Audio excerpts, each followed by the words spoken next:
બારડોલી ખાતે આજે સિટી સિવેક સેન્ટરનું લોકાર્પણ કરાયું હતું. નગરજનોને નવી કચેરી સુધી આવવા જવામાં તકલીફ ના પડે એ હેતુથી સેન્ટર શરૂ કરાયું હતું, જેમાં મિલકત વેરો, વાહન કર, ગુમાસ્તા નોંધણી, ફાયર એનઓસી સહિત 13 જેટલી સુવિધાઓ ઉપલબ્ધ થનાર છે.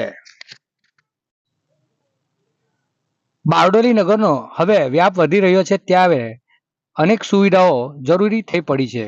બારડોલી ખાતે રાજ્યના મુખ્યમંત્રી ભૂપેન્દ્ર પટેલના વરદ હસ્તે સિટી સિવેક સેન્ટરનું લોકાર્પણ કાર્યક્રમ આયોજન કરવામાં આવ્યું હતું.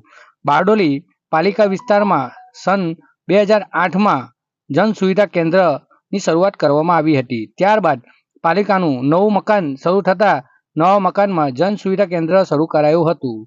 જોકે બારડોલી પાલિકાના ગામતળ વિસ્તારમાં પ્રજાને નવી પાલિકા કચેરીએ આવવા જવામાં તે સમસ્યા ઊભી થતી હતી, જેથી આજે પોસ્ટ ઓફિસની બાજુમાં જૂની પાલિકા ખાતે ઉપલી બજાર જન સુવિધા કેન્દ્ર શરૂ કરાયું છે.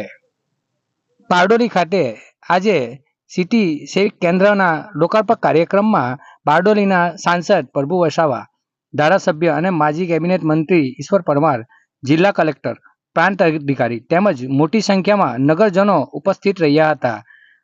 આ સિટી સેવિક સેન્ટર થકી વોર્ડ વિસ્તારના લોકોને કામકાજમાં એક જ જગ્યાએથી સરળતાથી મળી રહે તે હેતુથી શરૂ કરવામાં આવ્યું છે. ગુજરાત રાજ્યના આદરણીય મુખ્યમંત્રી શ્રી ભૂપેન્દ્રભાઈ પટેલ સાહેબે આજે એકી સાથે ગુજરાતની 32 નગરપાલિકાઓમાં જે સામાન્ય નાગરિકને જરૂરી એવી 8 થી 10 સુવિધા મળી રહી એવા પ્રકારની સુવિધા પ્રાપ્ત કરવા માટે ડિજિટલ સિટી સિવિક સેન્ટર આજે શરૂ કરાવ્યું છે. અને એની સાથે બારડોલી નગરપાલિકામાં પણ આજે સરદાર સાહેબની કર્મભૂમિ છે એવા બારડોલીના ઇતિહાસ નગરીમાં પણ આજે આ સેન્ટરની શરૂઆત થઈ છે અને આ લોકો માટે આ ખૂબ આશીર્વાદરૂપ બની રહેશે.